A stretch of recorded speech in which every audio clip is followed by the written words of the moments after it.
Bismillahirrahmanirrahim. Assalamualaikum warahmatullahi wabarakatuh. Nastaftihu jaslam islamana wa huwa aba'una wa aslafuna wa rijaluna salihun. Allah yadkhilu niyatana fi niyatihim wa amalana fi amalihim wa ahwalana fi ahwalihim wa magasidana fi magasidihim wa ulumana fi ulumihim wa talma dhahira az-zakiyya fi hadzal majlis al-mubarak wa bil khusus Syekh Murami ruhina.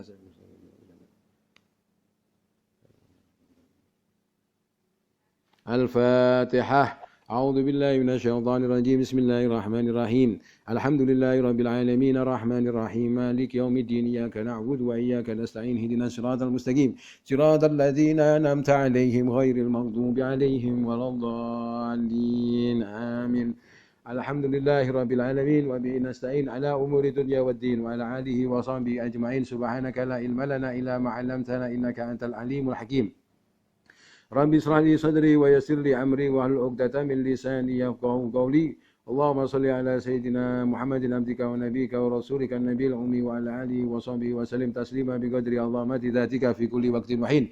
Allahumma shalli ala sayyidina Muhammadin nurika sari wa madadikal jari wa jama'na fi kulli atwari wa ala alihi wa sahbihi wa sallim ya nur. Allahumma salli wa sallim ala sayyidina Muhammadin sahibul busra salatan tubashiruna biha ahlana wa auladana wa jami' masyayikhana wa muallimina wa talabatana wa talibatina min yaumina hadha ila yaumil akhirah. Allahumma salli wa sallim ala sayyidina Muhammad wa ala ali sayyidina Muhammad miftahi babi rahmatillah. Adada ma fi ilmillah salatan wa salaman daimain bi dabami mulkillah wa ala alihi wa sahbihi adada kulli dharratin alf marrah. نوينا تعلم وتعليم والإفادة والاستفادة والحياة تمسك بكتاب الله وسنة الرسول والدعاء إلى الهدى والدلالة على الخير وابتغاء مرضات الله ثواب من الله تعالى. Alhamdulillah, pertemuan yang kedua kultum atau kuliah 7 menit atau tausiah sedikit tentang keistimewaan bulan Ramadan, keistimewaan umatnya Rasulullah sallallahu alaihi wasallam. Kelanjutan pertemuan dari pertemuan yang pertama kemarin. 5 perkara yang tidak diberikan kepada umat-umat yang lain, khusus diberikan hanya untuk umatnya Rasulullah Sallallahu Alaihi Wasallam, yaitu 5 perkara. Kemarin yang pertama dan yang kedua, dan sekarang yang ketiga, yaitu bahwasanya raihata famus shaim, bau mulut yang tidak sedap bagi samping kita atau sekitar kita, karena orang puasa itu biasanya banyak diam, tidak terlalu banyak bicara, atau karena tidak kemasukan makanan dan minum. Akhirnya bau mulut kita tidak sedap bagi orang yang ada di sekitar kita atau yang lagi kita ajak ngobrol atau kita ajak berbicara. Makanya sekarang itu ya alhamdulillah dengan adanya wabah ini kita mengambil hikmahnya. Akhirnya kita memakai masker. Yaitu yang pertama tujuannya agar kita bisa menutupi bau yang tidak sedap di sekitar kita. Mungkin hikmah yang lain di kita memakai masker itu biar tidak terlalu banyak ngomong, biar tidak terlalu berbicara yang tidak ada faedahnya. Istilahnya kita di dalam puasa ini agar menahan dari pembicaraan yang tidak ada manfaatnya. Kemudian yang ketiga adalah bahwasanya bau tidak sedap mulut orang yang berpuasa itu lebih wangi, lebih harum di sisi Allah Subhanahu wa taala daripada bau harum minyak wangi kasturi. Minyak wangi kasturi itu seperti kita ketahui, kalau kita mungkin ke toko parfum itu kita bilang minyak kasturi putih, atau kalau kita ketika di tempat-tempat yang jualannya mengerti tentang sedikit Arab itu misik abiyat, ada macam-macam minyak wangi misik. Tapi makanya bagaimana cara kita bisa memang bau mulut kita itu wangi di sisi Allah Subhanahu wa taala, bukan berarti kita tidur atau kita banyak diam. Maksudnya kita latih, kita biasakan lidah kita itu untuk berzikir kepada Allah, untuk bersolawat kepada Rasulullah sallallahu alaihi wasallam, untuk memperbanyak membaca Al-Qur'an, untuk memberikan istilahnya nasihat atau majlisul zikir atau majlisul ilim. Bau mulut orang yang lisannya itu digerakkan untuk sesuatu yang manfaat, itu di sisi Allah Subhanahu wa taala atyab lebih wangi dari minyak kasturi putih. Tetapi kalau kita puasa, sudah bau mulut tidak enak, tapi kita buat untuk berbicara yang tidak ada manfaatnya, apalagi sampai kita berbuat ghibah, ngerasani, ataupun kita mengadu domba, atau apalagi sampai memfitnah.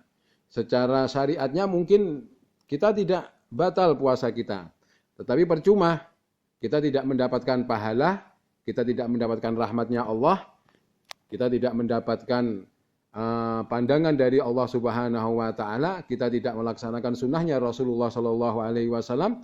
Mungkin yang lebih bahaya lagi, kita mendapatkan azabnya Allah Subhanahu wa taala. Makanya di dalam bulan puasa, bulan Ramadan ini, setiap amal ibadah dilipat gandakan.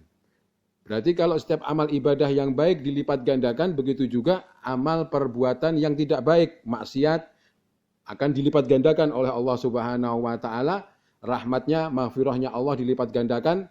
Kalau kita melakukan suatu yang dosa, siksa dan azabnya Allah juga akan dilipat gandakan. Kemudian yang keempat, Allah Subhanahu wa taala berkata untuk surganya, mengatakan, wahai surgaku, berhiaslah, memakai perhiasanlah, indahkanlah dirimu surga, yaitu untuk menyambut orang-orang yang menghormati, yang beribadah di dalam bulan suci Ramadan.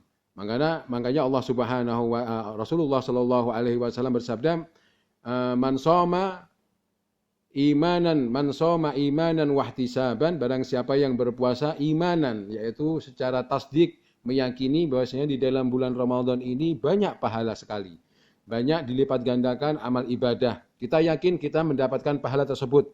Imanan wahtisaban. Wahtisaban dengan makna ikhlas. Kita benar-benar ikhlas minta ridhonya Allah Subhanahu wa taala, kita disambut ataupun surga itu menyambut untuk hambanya, untuk umatnya Rasulullah Shallallahu alaihi wasallam yang beribadah di bulan suci Ramadan. Kemudian Allah Subhanahu wa taala memberikan keistimewaan rahmat untuk umatnya Allah Subhanahu umatnya Rasulullah Shallallahu alaihi wasallam, mengampuni dosa-dosa mereka semuanya bagi yang beramal ibadah di bulan Ramadan. Kemudian Allah Subhanahu wa taala memiliki keistimewaan lagi bagi orang yang menghidupkan masjid. Di sini dikatakan barang siapa yang menghidupkan masjid, menerangi masjid. Maksudnya menerangi itu bukan hanya memberikan lampu, penerangan, listrik dan lain sebagainya, tidak. Tapi menghidupkan. Menghidupkan. Yang biasanya setelah zuhur, setelah sholat jamaah zuhur itu biasa-biasa saja ditinggal setelah selesai sholat. Tapi kita isi dengan majelis zikir, membaca Al-Quran setelah azan, setelah maghrib, setelah isya dengan taraweh. Istilahnya dihidupkan masjid-masjid yang ada di kampung kita. Orang ini yang senang menghidupkan dengan tilawatul Quran setelah taraweh, niscaya Allah Subhanahu wa taala memberikan cahaya di dalam kuburnya dan mencatat dia adalah orang-orang yang termasuk mendapatkan pahala orang yang sholat di dalam masjid itu. Seperti yang terjadi di wabah tempat kita, misalkan di kampung, ketika sholat taraweh dimulai, itu ada penjagaan di portal-portal atau menjaga keamanan kampung. Itu orang yang menjaga kampung tersebut meskipun tidak sholat taraweh, tidak ikut sholat jamaah, istilahnya tidak ikut di situ, mendapatkan pahalanya orang-orang yang sholat taraweh. Tapi ya bukan berarti terus, wah aku tak jaga portal saja, aku tak usah sholat, ganjarannya sama-sama, ya tidak. Nanti setelah kita mendapatkan kesempatan untuk sholat taraweh, ya kita sholat taraweh. Eman kalau kita tinggalkan sholat taraweh itu, karena sholat taraweh adanya cuman di bulan Ramadan. Ya kalau kita tidak mampu melaksanakan 23 rakaat, 11 rakaat semampu kita. Yang penting kita laksanakan, kita kerjakan sunnahnya Rasulullah Shallallahu alaihi wasallam. Kemudian setelah kita menghidupkan masjid-masjid, musola-musola, Allah memberikan rahmat, kuburan kita akan diberikan cahaya. Orang yang tidak sholat mendapatkan pahala seperti orang yang sholat di dalam masjid dan musola. Kemudian Allah Subhanahu wa taala mengampuni dosa-dosa orang yang menghidupkan masjid dan tempat-tempat untuk beribadah, mencari ridhonya Allah Subhanahu wa taala. Allahumma firatuka awsa' min dhunubina wa rahmatuka arja' indana min a'malina wa akrimil arwaha minna bi liqa'i khairil anami. Allahumma qina syarral zalimin wa ja'al fitnati hadhihi dunya salimin hajatan fi nafsi ya rafaqdiha ya khairal qadi. Sallallahu ala sayyidina Muhammadin wa ala alihi wa sahbihi wa sallam walhamdulillahi rabbil alamin bisirril Fatihah. A'udzu billahi minasyaitonir rajim. Bismillahirrahmanirrahim. غير المغضوب عليهم ولا الضالين آمين ربنا تقبل منا إنك أنت السميع العليم وتب علينا إنك أنت التواب الرحيم صلى الله على سيدنا محمد وعلى آله وصحبه وسلم وعلى من حبيب علي الحبشي وعلى حضرة النبي محمد صلى الله عليه وسلم الحمد لله رب العالمين والسلام عليكم ورحمة الله وبركاته والعفو منكم.